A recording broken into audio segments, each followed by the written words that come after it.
যে মমতা বন্দ্যোপাধ্যায় কুৎসা করবে তার যদি জেলের ভাত না খাওয়াতে পারি, আমার নাম শওকত মোল্লা। আমি আজকে চ্যালেঞ্জ করে বলে যাচ্ছি, তোমরা আমাদের গালাগালি দাও, আমাদের মা মাসি তুলে যা বলছো বলো, কোনো আপত্তি নেই।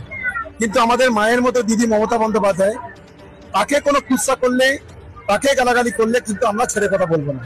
নোটোরিয়াস ক্রিমিনাল বলে সব মেনে নেবো, আমার দিদির বিরুদ্ধে বললে মানবো না, জেল খাটাবো। আমি ওর দিদির কথাই বলছি, রাজ্যের মুখ্যমন্ত্রীর কথা। পশ্চিমবাংলায় বিজেপির বারবন্ধের জন্য সব থেকে বেশি যে মহিলা, ভদ্র মহিলাটি, তার নাম হচ্ছে মমতা ব্যানার্জি।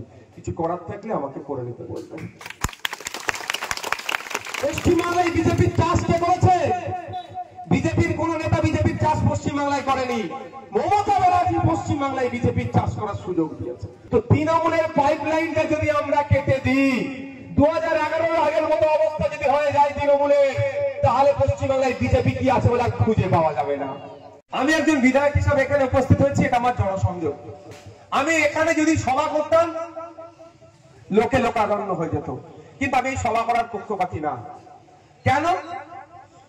আমি সভা করি, কিন্তু জনসংযোগটা তাহলে এখানে করছি, এই বুথে চলে আসছে, এই পাড়াতে আসছে কেন?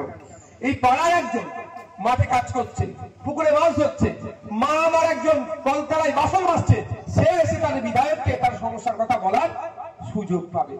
আমি যদি আমার অফিস মাঝেরাইতে আছে, সে অফিসে যদি প্রতি সপ্তাহে এসে বসি আর বলে দিই যে সকাল 10টা থেকে সন্ধ্যা পর্যন্ত আমি অফিসে আছি, যার যে দরকার আসবেন, সমাধান হবে, সবাই পৌঁছাতে পারবে?